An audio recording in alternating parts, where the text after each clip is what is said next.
that he claimed that he built himself. There was no way that he built that whole thing on his own, but he was far too nice for me to call him out on it, so I just let it be. He was a great boss, too. I mean that from the bottom of my heart. Not many folks can say that they had a boss who had done almost anything to keep them safe, but I can, and it makes me feel a little guilty sometimes that I don't head up there to visit him more. But I don't like driving around Foster anymore. I don't like going anywhere near the place. And by the end of this story, I think you're going to understand why. I worked at the North Star for 9 months and 3 weeks, working anything from 2 to 5 nights a week, depending on how busy I was at school. Not a single customer in all the time I worked there ever gave me a single ounce of trouble. It was one of the best jobs I ever had in that respect. It was always a little busier on weekends, but during weeknights, I'd sometimes serve only 2 or 3 customers a night and spend the rest of my time watching movies on my iPod, back when that was like a revolutionary thing to do. Judd was really chill like that. He didn't give me a bunch of cleaning tasks, and he didn't give me any busy work at all, actually. And he only ever had one rule. If anyone ever showed up late at night, acting weird in any way, I was to call him right away. It didn't matter if the call woke him and his wife up from the sweetest dreams they'd ever had. If anyone was acting sketch, Judd wanted to know about it. I figured that was fair enough. The gas station was Judd's whole life. It was his retirement plan, so if it went up in flames, well, you see where I'm going with this. So even though it felt slightly emasculating, as in I felt like I could take care of the station myself, I agreed to give Judd a call every time there was any disturbances. When he first told me about his little golden rule, I'd be lying if I said that it didn't make me a little nervous, I guess. It suggested that there were a lot of weird people who came by the gas station at night, but that couldn't have been further from the truth. Like I said, 9 whole months and not a single instance of weird or disturbing behavior. And then one night, it happened. I was in the back office one night, splitting my attention between security monitors and a copy of The Dark Knight Rises, when I suddenly saw a lone figure approaching the gas station. We had 3 cameras, one facing the pumps, one facing the approach to the store, and a third which allowed me to watch the inside of the store from the back office. I can see the guy walking towards the store, past the pumps, and then into the view of the second camera. But then instead of walking into the store like literally everybody else, he stops dead outside the door. He's right in the view of the second camera, so I'm looking at this guy fairly close up, and he looked like a perfectly regular rural Virginian dad type.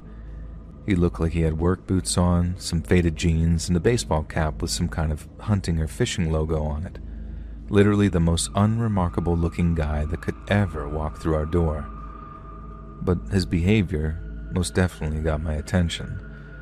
I guess it's not entirely true that nothing weird ever happened, because there was one previous occasion where I called Judd in the middle of the night. Some crazy lady was screaming like a demon out near the pumps.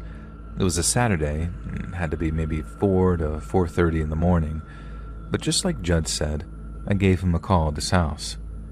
I told him about the lady and how her screaming was freaking me out. He asked for a description. I gave him one, and then he tells me, "Oh, that's just Rhonda liquored up on payday. She'll head home once she's tired herself out." And then you know what? She did. She eventually stopped screaming and then just kind of walked off, like she was done with that night's performance. Anyway, the guy in the sporting goods cap stopped dead and just stood there in front of the camera, not moving a muscle.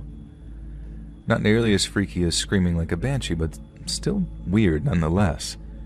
I figured he was, I don't know, taking a moment to think or something.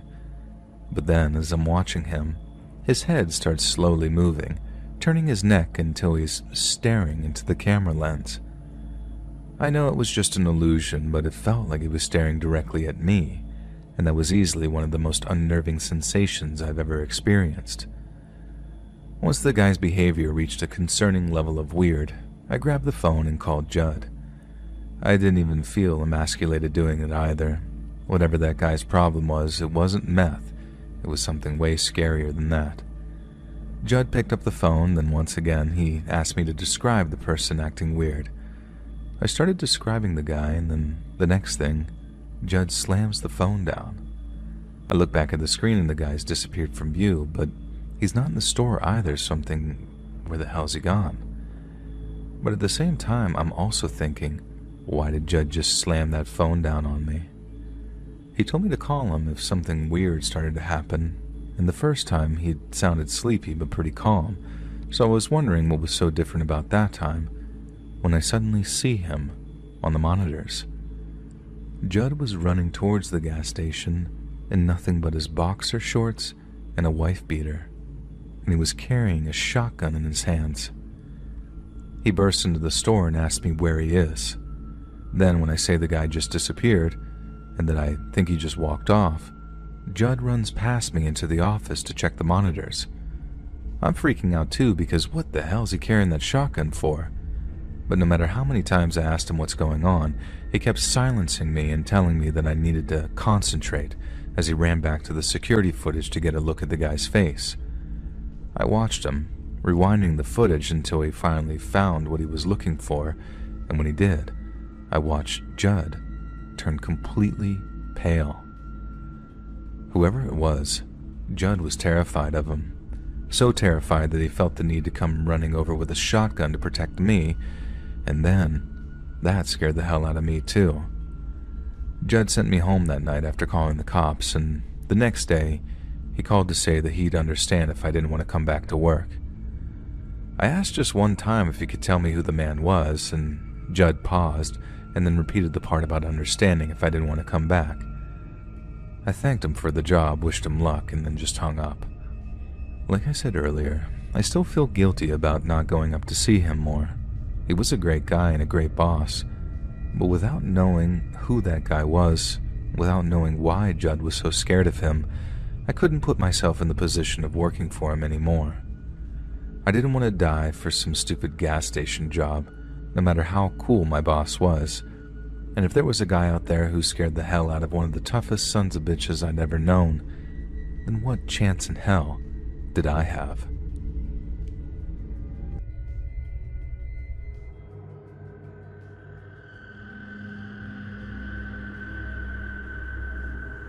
So I worked at a domestic violence shelter, and I've seen a lot of stuff. Some paranormal, some just the truest chills of human nature. One of these instances was when a woman came to the rather large shelter that I was working at after leaving her partner. Pretty typical, only her partner was an ex-military sniper. Naturally, she came in the weeks our regular night shift workers were off on vacation, so I had been voluntold to take off my regular day shifts and have the pleasure of working alone. Now I start my shift, nothing much to note, help the residents get their medications, do some chores while I watch some Netflix. Usually I'm a horror junkie, but I would never watch it at work, mostly because I would become extra jumpy and I was certain that the place was actually haunted. As there were women who had passed in the building, but most of the spirits were chill, and I'm certain that they were messing with me at times. Anyways, at the time, our office had windows that looked out onto our tall pine trees in the backyard, designed to give us privacy for our residents' sake. However, at night, all you could see was darkness leering at you with no shielding from curtains. Naturally, our backs were turned to the window, making us feel pretty vulnerable. The windows at least had tints, but it didn't matter because we could still see outside, and anything outside could see us. At this point in my job, I had seen multiple residents' ex-partners who they had fled, trying to peek in or even break in, but nothing compared to this dark night with not even a glimmer of moonlight. So I went to complete my assigned chores, hoping to finish them and then relax until everyone woke up in the morning. I took my time in the basement where most of my chores were. The basement was the floor below my office where the residents stayed, and when I returned, I started getting cozy for my shift. I wrapped myself in a blanket, put on some goofy rom-com, and just relaxed. And this is until I felt like I was being watched. I had a habit of always feeling like something was watching me, though, as I grew up in a house with a similar window situation and was just a very anxious kid. I initially brushed it off as me being paranoid, which wasn't a bad thing, but I checked the many cameras that we had and didn't notice anything out of place inside or out. I continued snacking and watching my movie, and at around 2 a.m., when most residents were asleep, one of them knocked on the office door. This always spooked me at night, but I went to answer it. It was one of the residents, looking very panicked. She explained that she believed that she had heard someone out in the backyard while she was in her room and was worried that it was one of their ex-partners. The residents all had windows that could open to the backyard, too small for anyone, but a small child could fit through, but still. So I double-checked with this resident that hers was closed, and we had a policy that all windows be closed at night, especially at curfew, which was midnight. She said hers was closed, but that it sounded like someone was in the backyard. I suggested that she go to her room, close the blinds, and I would look into it. Again, I peered outside into the darkness, both on the cameras and with my own eyes, and I saw nothing out of place, but felt an absolute pit in my stomach as the darkness kind of stared back. I let this woman know that I didn't see anything but would check regularly. She thanked me and said that maybe she was paranoid. I reassured her that the building was secure but understood her fear. One thing about working at a shelter is that even if you're scared, you can't show it to the residents or they panic, rightfully so, tenfold. So despite my stomach in knots, I kept a calm and cool demeanor. As soon as I returned to the office at about 3:30 a.m., I felt a little bit better and went to sit down. And that's when I noticed something dash into the pine trees. Absolutely petrified and going against my human nature, which screamed to bolt like a madman, I went to investigate near the window. I cautiously crawled because I didn't want to be seen by some wild man out there. I couldn't see anyone, but I again felt that gaze and noticed one of the pines move. When I say that I had never called the police quicker, I mean it. Luckily, because my workplace was well known by the police, they arrived pretty quickly. I met them at the front door and explained the situation and mentioned the woman with an ex-military partner. The police fanned out and looked around the pines. Luckily, no one was found, but they did find that something had disturbed the pine trees, and they did find one of those sort of fake leave/camouflage suits. I think they're called a ghillie suit. And right then, they might as well have just commanded me to poop my pants.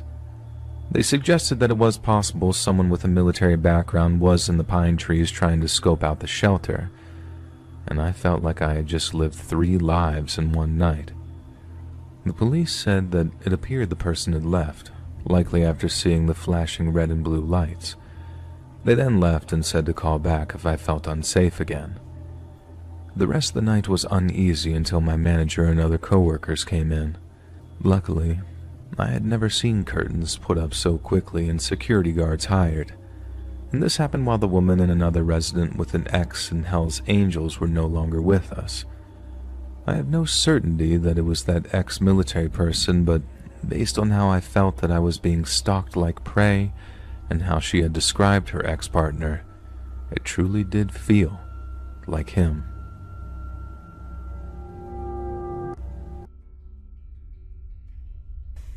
Hey guys, thanks so much for all the support. If you haven't subscribed to the channel yet, please feel free to do so. Have you heard of the saying, all is fair in love and war? But what if everything is not fair? What if the limits were crossed to win love and war? Would you say then too that all is fair? I don't think so. The story I am about to tell you is about a story that I covered in my early times as a reporter. It's about someone who did every possible thing to win both love and the war. It was about 7 years ago. I had just joined this news channel a few days ago as an investigative journalist, and as my training was completed, I was assigned my first story to cover. It was about a love affair of a famous businessman whose mistress, Catherine, had committed suicide. So my story had to revolve around the truth about what happened in that case. My boss helped me get into the office where Catherine used to work as an undercover employee, and that was where I met this guy named Bob, who looked like a total wreck after Catherine's death. I got to know through the other employees that Bob and Catherine were dating for the past 5 years, and he was good to her during the time they were dating. But this information led to the question that if he was so good to her, then why was she having an affair that led her to commit suicide? People were sympathetic toward Bob, but no one suspected him even once of killing Catherine. I mean, come on people, she cheated on him. How is it that no one suspected him? Well, doesn't matter, because he was on the top of my suspect list, so I started watching him. One day out of the blue, Bob asked me if I wanted to have a coffee with him. I was kind of confused by his sudden approach, but still, I agreed, and followed him to the cafe outside the company during lunchtime. Since it was a perfect opportunity for me to get the information from him that I needed, I wore a wire. "Why are you so interested in Catherine's affair?" he asked the moment we sat down at the table. "Excuse me?" I asked with a confused expression on my face. "Oh, don't play coy with me. I've heard you going around asking about Catherine's affair with the chairman. It was bad enough that she had to suffer with such rumors when she was alive, and now you're bringing it up again after her death too?" He said in an angry, low tone, which sounded like a warning. "What do you mean it was a rumor?" I asked. "Well, of course it was a rumor. She got promoted as chairman's secretary, so people started saying she seduced him to get that position, but I never once doubted her." He stopped speaking when the waiter came with the coffee, and I waited for him to leave because I had questions for him. "Is that why she committed suicide?" I asked the moment the waiter left. "No. What makes you think she committed suicide?" "She was murdered." He looked me in the eyes and said in a calm tone, "Murdered?" I was dumbfounded by what he had just told me.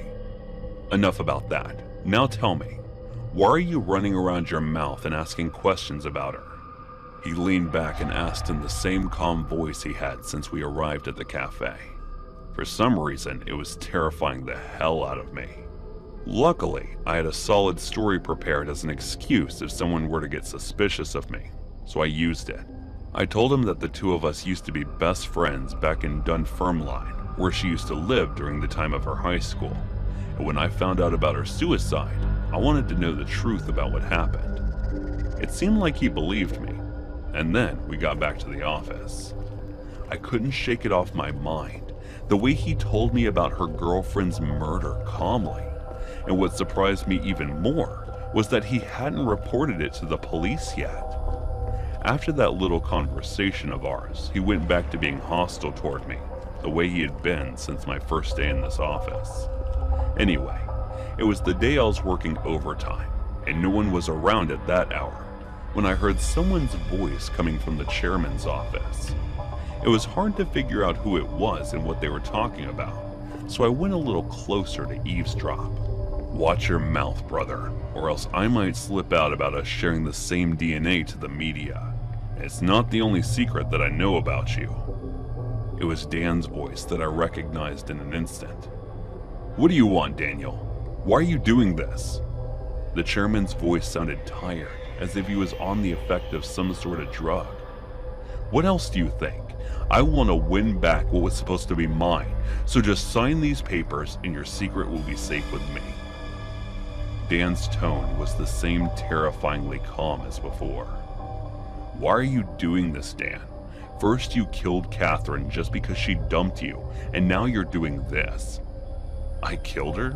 No, you can't put this on me, Nathan. I loved her.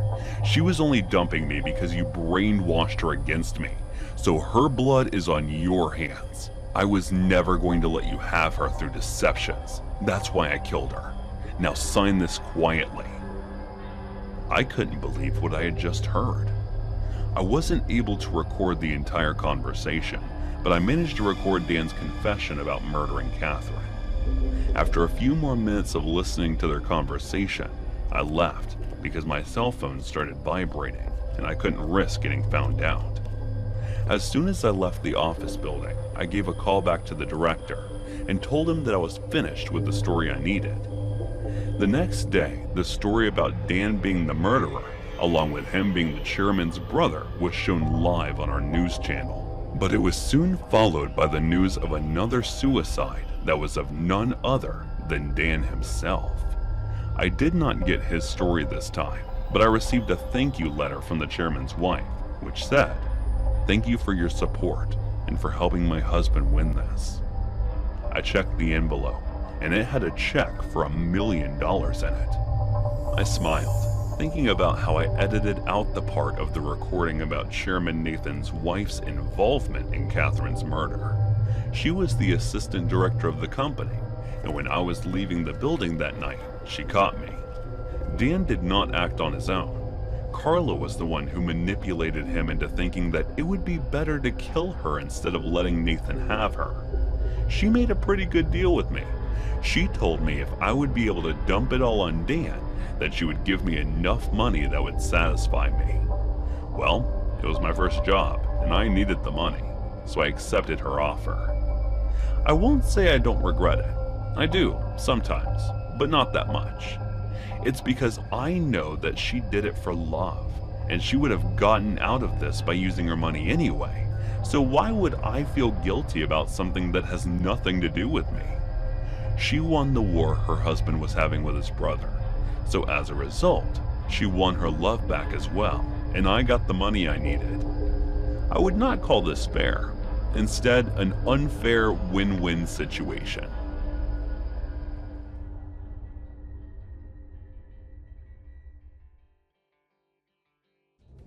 No movie will ever compare to the hell that I've gone through the last year. The ordeal seems like it's been one long waking nightmare. It all began normally enough. I just recently got out of a long-term relationship and wasn't looking for anything serious. I figured that I'd give Tinder a shot. It didn't take long for me to get a few matches. I chose the hottest one and we agreed to meet a week later. The date went so well that we decided to do it again, and this became a regular thing until the fourth date. It was beginning to look as if it may grow into something more in spite of my original intentions. As the fourth date wrapped up, I invited her back to my place for a drink. She agreed, and things soon got hot and heavy, as they say. We were mere seconds away from taking things all the way when she broke down. I was confused. I'm not an aggressive partner, and her behavior up to that point had been very receptive. I asked what was wrong, and she said that she had been assaulted by a previous boyfriend. It had been several years since she thought that she had moved past it. I felt bad for her, yet still kind of frustrated, and she got up and dressed quickly. I'll admit it was, like I said, frustrating, but there was little I could do, and I understood where she was coming from. I called her an Uber, and she left me with a difficult decision to make. After a long, sleepless night, I decided to just kind of end things there. Some of you reading this may call me cruel, but I couldn't really see another option. Things appeared to just be at an impasse, you know? I wasn't going to wait around until she determined that she was ready, and I sure wasn't going to pressure her into anything, obviously. I told myself that it was for the best. I'd never wanted to jump right into another relationship so quickly. That wouldn't benefit either of us, and I broke things off as kindly as I could. That night never came up. I stressed how I'd felt I'd rushed into things too quickly, and naturally she was a bit upset, but gave no indication of actually being angry. I wished her a happy future and just bid her a goodbye. And normally, that's where it would have ended. I took a month off from dating and Tinder and all that, and when I came back, I matched with a beautiful graduate student just looking to have a good time. This was more of what I was looking for. We met for drinks and hit it off. I went home happy with a spring in my step and a gleam in my eye, as they say. And maybe 2 days passed when I got a call from a neighbor.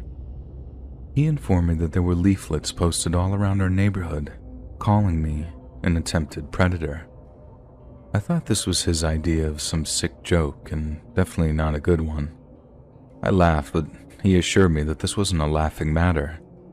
I demanded proof, and a few minutes later he came to my door with a bright yellow piece of paper, and it claimed the following.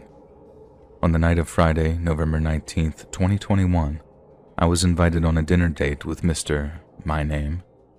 After being plied with many glasses of wine, I was pressured into joining him at his home. Although I was clearly unable to consent, Mr. My Name attempted to coax me into his bed. When I refused his advances, he became enraged and threw me onto the street in the middle of the night. Please make sure all your female friends are made aware of the danger they may face by dating this manipulative monster. I can't begin to describe the anger that I felt in that moment. It was made worse when the neighbor asked me if it was true. Of course it wasn't, but when someone asks that type of question, it's a good indication that they believe it. Rather than strangle him, I did my best to assure him it was not. And his reception was less than convincing, but I had more pressing problems at that second. I had to get all those flyers, or whatever you call them, before any more impressionable idiots saw them. I spent most of the day pulling them from light poles and bulletin boards all over town. I'm still not sure if I got them all, and I counted over 200 when all was said and done. Then, out of nowhere, I discovered that I had been banned from Tinder after someone filed a complaint against me. My life felt like it was spiraling out of control, and I was desperate to stop it any way I could. What came next was probably the biggest mistake I'd made during this entire ordeal. I worked myself into such a muddle I did the one thing I shouldn't have. I contacted her via text message to confront her. She promised to retract her claims if I agreed to meet her face to face, and I took the bait like a sucker and drove to her house. We sat down at her kitchen table where she explained how hurt she felt. I wasn't interested in hearing any of it, but I was willing to suffer to save my good name. While she did so, she kept a glass of wine close at hand. She had clearly been drinking even before I arrived. After an hour, everything appeared to be handled. As I prepared to leave, she began coming on to me, and I mean in a very obvious manner, and I almost gave in, but then I remembered our previous problem and I shut her down. She was not pleased. She hissed and walked off toward the kitchen. I figured that she was getting some more wine, and it seemed like a great time to sneak away. I was putting on my jacket when a crash came from the kitchen. I hurried in to see what the matter was and was met by a shrill screeching. She rushed towards me with the stem of a broken wine glass and stabbed me with it. She retracted the jagged stem from the wound and snarled like some freaking animal. I was in shock, and I froze for a brief moment, unsure of how to react. Then she lunged at me again, just missing, and I took off. She pursued me out to my car and pounded on it as I sped off, and I just drove straight to the hospital, calling 911 as I drove. I informed the dispatcher which hospital I could be found at if the police needed to speak to me, and sure enough, an officer arrived as I was being treated for my injury. Luckily for me, she hadn't hit any major arteries or organs or anything like that, and the cop let me know that my assailant had been arrested, but what came next was a complete surprise. I was shocked to learn that she had a previous conviction for stalking and assault, and I surmised that it was a similar situation. Monday came around, and despite what I had hoped, my attacker was given bail. She paid and was out in time for dinner.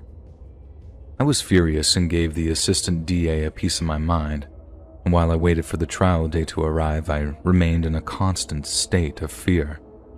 I could swear that I saw her once or twice over that period, but I was in such a frazzled state that it was possibly my imagination. She became all I thought about. My work suffered. Even in my dreams, she often took center stage. She refused several plea deals and insisted the jury would acquit her. I know it was all a stall tactic, and she was assembling all the elements that she would need to what I thought would be to disappear. And the first rumblings began during jury selection. She had not been present for the procedure. Although she wasn't required to be, it didn't bode well. Then when the trial began in earnest, her lawyer was finally forced to admit that he had lost contact with his client several weeks prior. Now today is October 28th as I write this, and she's been missing almost 2 months. I sit around wondering what my future may hold. Hopefully she's done the wise thing and is currently laying low halfway around the world, or something. On the surface, that appears to be the case. Yet for some reason, I'm not totally convinced. My former love interest is a highly successful and intelligent woman. It's largely what drew her to me from the beginning. I have a creeping suspicion that she may be focusing her vast resources into getting back at me. Whatever form that may take, I'm not really sure. Naturally, I fear she'll go to the conventional route and just end my life, likely by her own hand, maybe another stabbing. However, she is more than capable to go even further and extend my suffering indefinitely. And this is why I'm going to all the trouble to post my side of the story. I'm well aware I probably come off as a jerk in some circumstances, but I don't care. I just want a record of the truth to be available publicly should I disappear. My lawyer also has a copy in case I'm no longer around to testify on my own behalf. It's doubtless that law enforcement will eventually catch up with her at some point. I'm concerned it will be too late for me, though. So if you learn of the death or a disappearance of some unknown New York State attorney through the media, please remember what you read here. The haunting of the Westminster Hotel is one of the most weird and intricate, and at the same time, saddening horror story that I have heard about. It was 1920, and as the First World War came to an end and a lot of rich people were sending their children to prime colleges to get them the best education, and the elites, even though they had the upper hand during the war, and even after it while everyone else suffered. They were much more sadistic and entitled than everyone else, even though they had everything they could. During the period of 1920 and 1924, the Westminster Hostel faced the horrible bullying case of one Jack Delphi. He was a student, a new student that had recently moved all the way from France. He was raised by a single mother, and much of her influence was rubbed on Jack, and her mother wanted Jack to have a different, rather much manlier experience. So she transferred her to the Westminster Hotel, the hotel that was known for its rigorous and manlier training schedules. It was a place to turn the boys into men, and Jack's mother thought it was the positive change that her boy probably needed, and wrongfully, she came to regret her decision. The first week for Jack was easy settling, and it seemed as if he would be easy to mingle in with the boys, as everyone seemed to be of same societal stature, so there were no complexes to worry about. As Jack settled in, he found his friendship with Thomas quite useful, and they got very close during their stay in the hotel. And then one night when Jack and Thomas were alone in the hostel, they both opened up their sexuality and kissed. The boys spent the night together, and Jack was happy that he met Thomas, and they became friends and were able to share their feelings and thoughts. And then next day, Jack woke up to his worst day. He saw that Thomas was gone. Moreover, everyone in the hostel was eyeing him and laughing. He had no idea as to what was going on until one of the most senior boys came in, held him by his throat, and threatened his life, and asked him if he was a little faggot boy. At first, Jack ignored him, but then he said that Thomas had told them everything, that Jack tried to kiss him. Thomas, trying to save himself from any doubts, threw Jack under the bus. Jack refused to admit the accusations. It wasn't until the afternoon assembly when Jack was confronted by the bullies, who wanted him to admit he was gay, but he didn't, so they beat him instead and went away. Come the night, everyone surrounded his bed, and as he did, the biggest bully of them all came closer to him and asked if he was gay, and that if he admits it, he will be left with. So he did it, and he admitted that he was. Everybody just went away as the bully eyed everyone else to leave him alone. It was around 2 in the night when Jack got up to visit the bathroom. There, he was confronted by Dan, the biggest bully in the school. He grabbed Jack by the throat and pinned him to the wall while Andrew, another bully, pushed him to the bathroom floor as they muffled his voice with a piece of cloth, and they took turns violating Jack, as Jack was horrified and in tears. They left as soon as they were done, and Jack just stood there in shock and in pain. Next morning when everyone woke up, they found Jack hanging to the fan above his bed. It was an apparent suicide, and it was concluded that the reason for suicide was homosexuality, and Thomas was blamed for it. The hostel went on going without a conscience, and it kept it relevant through all the evil that it was harboring. It was clear that Jack was a victim, but seeing that homosexuality was perceived a crime back then, no one really cared enough. And about a month later is when the haunting in the Westminster Hotel started, when a student claimed that they seen Jack. The certainty to the claims were confirmed when Thomas, Andrew, and Dan were brutally killed in bizarre accidents. Some say that it was just a crazy coincidence, while some claim that it was in fact Jack taking revenge from people who were responsible for his death.